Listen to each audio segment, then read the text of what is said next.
It's important to do a gender analysis of conflict because men and women both cause conflict in different ways and are affected by it in different ways.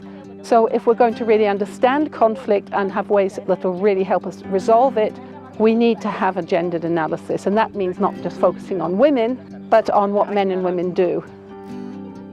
We know that Karamoja is a community that is transitioning for the last few years.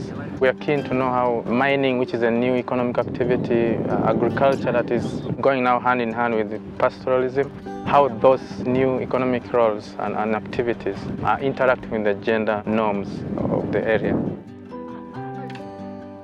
We are trying to make an analysis of the gender conflict issues that are in Moroto. And as a result of that, we shall come up with a toolkit.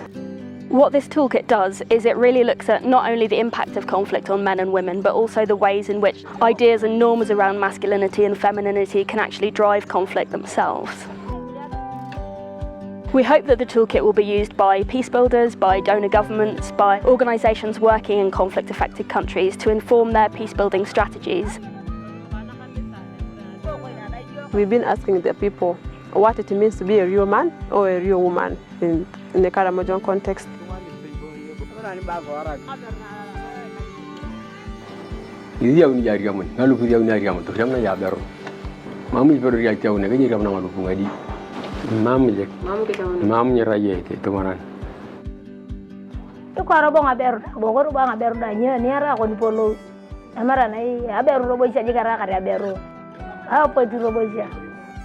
Halo bicara kita benar saja pergi nih ada tinggal lu tere apa lu roba kaberu boleh ini kaget taresya tinggal lu tere.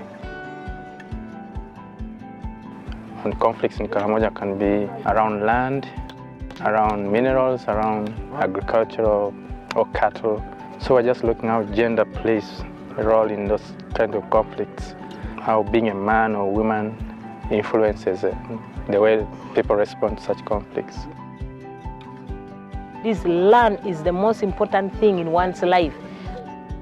Like us here, we use land for farming, we use land for grazing our animals, we use land for, you see, like the grass we get from land. So if we don't have responsibility over land, then that means we don't control our needs in life.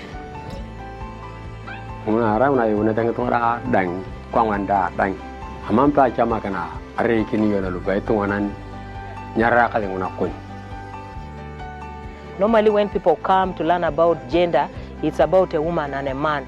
We don't look at the norms. So conflict analysis is often completely gender blind, or it includes gender in a really limited way. So for example, it will only look at women and not look at the roles of men from a gender perspective. There are a lot of pressures on men in particular, to a lesser extent on women, to behave in certain ways. And if we don't understand how masculinity relates to that, we will find it very difficult to understand what war is really about.